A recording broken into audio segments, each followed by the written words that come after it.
Hello, my name is Max Martinov. I am an engineer on the App Store and App Analytics teams. The goal of App Analytics is to provide you with the data you need to maximize your opportunity on the App Store. Today, I am excited to announce several new App Analytics features that you can use to measure and optimize the performance of your apps.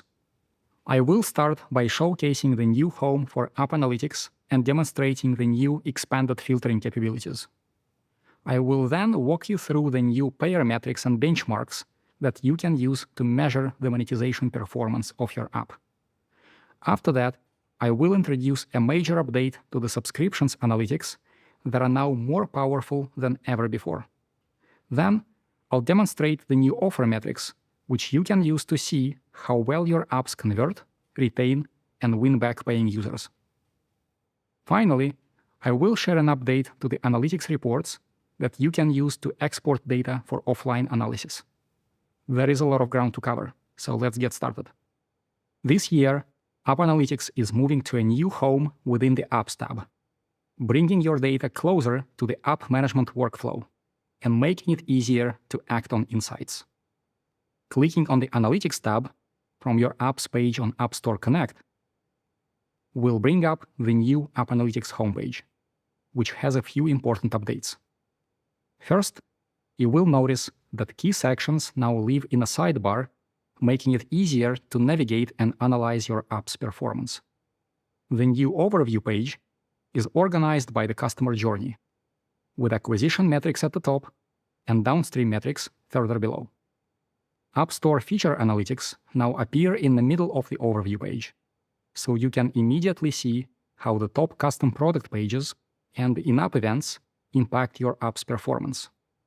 Another major update is waiting for you in the metrics section, where you can perform deeper analysis using the new expanded filtering capabilities. App Analytics now allows you to add up to 7 different filters to any metric, more than doubling what was previously available. You can also select multiple values within each filter. For example, if you want to know which app referrer sources have the best conversion rate for a particular custom product page in the US and Canada, on iPhone and iPad, running iOS 18, you can now perform this analysis. This functionality is available for any of the dozens of metrics included in your dashboard. Now that you understand how to find App Analytics in its new home and use the expanded filtering capabilities, I'll showcase the new payer metrics and benchmarks that the App Store is adding this year to help you optimize your monetization strategy. To describe the new features introduced in this and future sections, I will use a sample app called Exercise with artificial but realistic data. With the help of this sample app, I will show how you can use the App Store's new analytics tools to measure and optimize your app's monetization performance. With that in mind, imagine that you are the developer of the Exercise app. The Exercise app offers one-on-one trainings for runners and bikers and sells them as consumable in-app purchases in 2 ways: individual sessions and bundles of 3. To attract and measure each user group, you've designed 2 personalized custom product pages, one for runners and one for bikers. You have then driven traffic to both pages with the hope of converting each user group to happily paying customers. Let's go back to App Analytics in App Store Connect to see your results. The first thing you will notice is that apps with in-app purchases have a new monetization section in the sidebar. This section provides convenient access to all revenue metrics. Within the monetization section, you can find the sales view. At the top of the sales view, you will see familiar metrics such as proceeds, paying users, and the total number of in-app purchases. Below, you'll see 2 new cohort metrics: download to paid conversion, which shows how quickly new users buy, and average proceeds per download, which tracks revenue growth per user over time. Scrolling down reveals a detailed breakdown of proceeds for each of your in-app purchases, and proceeds by territory. The in-app purchases chart shows an interesting early insight. You are making more money from the biking in-app purchases than the running ones. To learn more about why this happens, you can click on the New Cohorts page in the sidebar. This brand new section helps you analyze download to paid conversion and average proceeds per download in greater depth. What makes these charts unique is that they allow you to see how long it takes for your users to become paying users after downloading the app, and how much money they spend in the days after they download. Two new benchmarks are located below each metric so that you can immediately compare your performance to your peer group. Looking at the download to paid conversion metric and its corresponding benchmark, you can see that 3% of your overall users are turning into paying users after 35 days, which is between the 25th and 50th percentile of your peer group. This means that your payer conversion rate is slightly below average.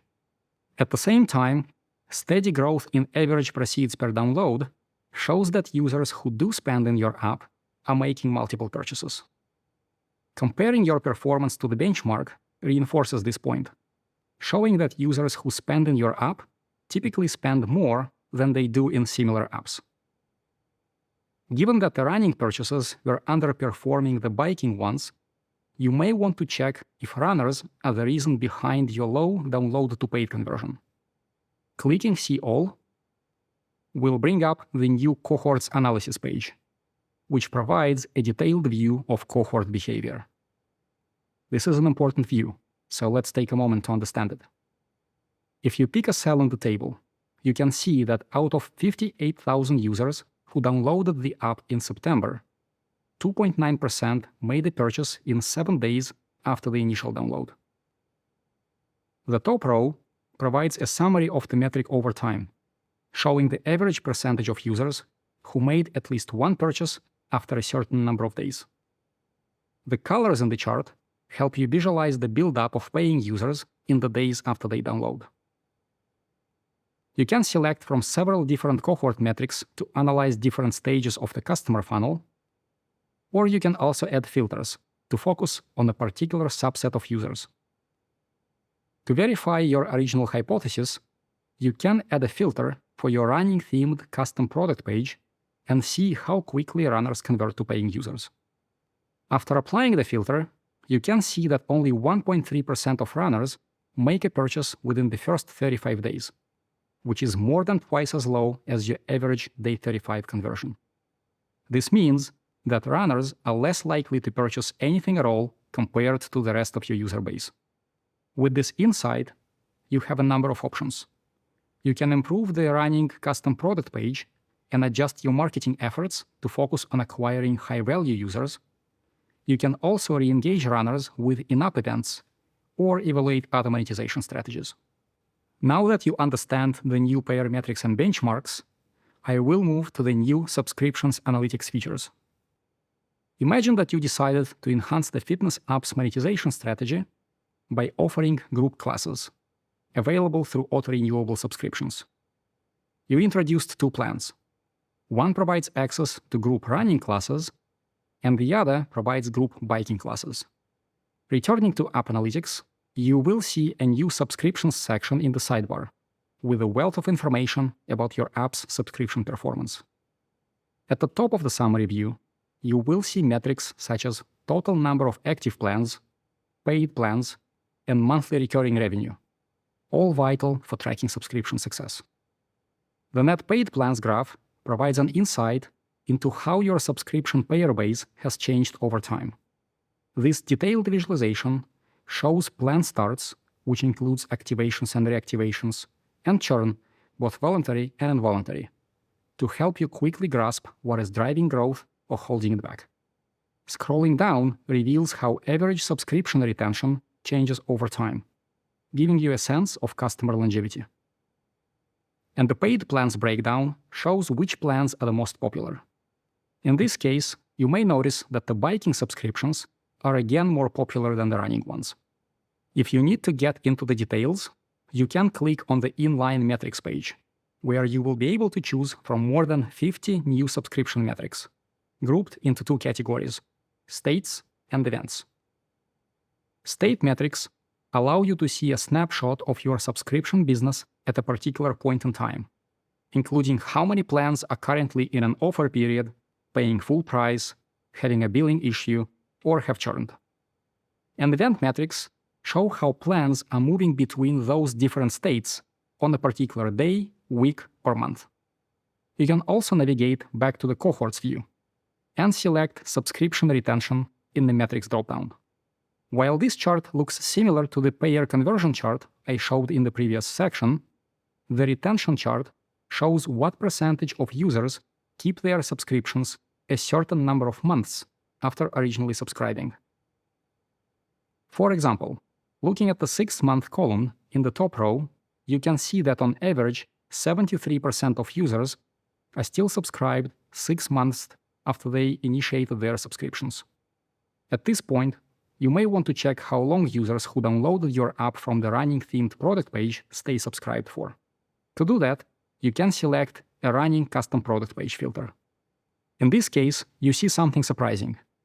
Even though runners have been less likely to purchase, once they subscribe, they tend to stay that way longer than average. This kind of insight can help you pinpoint which part of the customer funnel you need to focus on. In this case, initial payer conversion. You can then try a variety of strategies to improve it, including adjusting your pricing, enhancing user onboarding, or creating an intro offer. Now that you understand how to analyze your subscription performance and identify opportunities for improvement, let me show you how to take advantage of the new offer metrics. Offers on the App Store allow you to attach a special price to a particular in-app purchase so that you can better attract, retain, or win back paying users. Going back to the exercise app, imagine you decided to introduce a 1-month free trial offer so that runners can experience the classes risk-free before converting to a paid plan. This should encourage more runners to subscribe. Once the offer is set up, you can navigate to the new offers section in the sidebar to see how it is performing. Similar to the other summary pages, the offers summary provides rich metrics about your app's performance and includes data about active offers, new offers, and conversion rate to fully paid plans. Here you can see a healthy increase in users starting the offer and converting to paid. You can also dive deeper into the offer conversion and retention chart by going back to the cohorts section and selecting subscription retention by offer start from the metrics menu. Along the left, you can see what percentage of users who start the offer end up converting to paid. In this case, about 67% of users who sign up for the free trial offer convert to the fully paying subscribers, significantly increasing your payer conversion rate. Looking at the top row, you can see that on average, 78% of users keep the subscription after 3 months, and 73% keep it after 6 months, demonstrating strong ongoing retention. Now that you've seen how you can use the new offer metrics to evaluate your app's offer performance, let's talk about how you can use the Reports API to export App Analytics data at scale. As you may know, the Analytics Reports API allows you to easily export any of the data available in App Analytics into your own systems. As of June 2025, you can use the API to access 8 categories of App Store reports, which empower you to make data-driven decisions offline. Looking ahead, the App Store is adding 2 new reports to complement the new data in the dashboard: a subscription state report and a subscription event report. These new reports provide rich data to help you analyze your subscription performance at scale. They will replace the older sales and trends subscription reports you may use today and will help you tie download information to subscription performance in a privacy-friendly way. To summarize, all of these metrics have been created from the ground up to help you improve your business performance. With a new home that scales with your business, expanded filtering capabilities, and over 100 new metrics to measure your in-app purchases, subscriptions, and offers, App Analytics helps you better understand and serve the unique needs of your users. Let's finish by talking about the next steps. As you think about how to apply these brand new analytics and insights to your apps, remember to compare your results to your peer group benchmarks to identify possible performance gaps.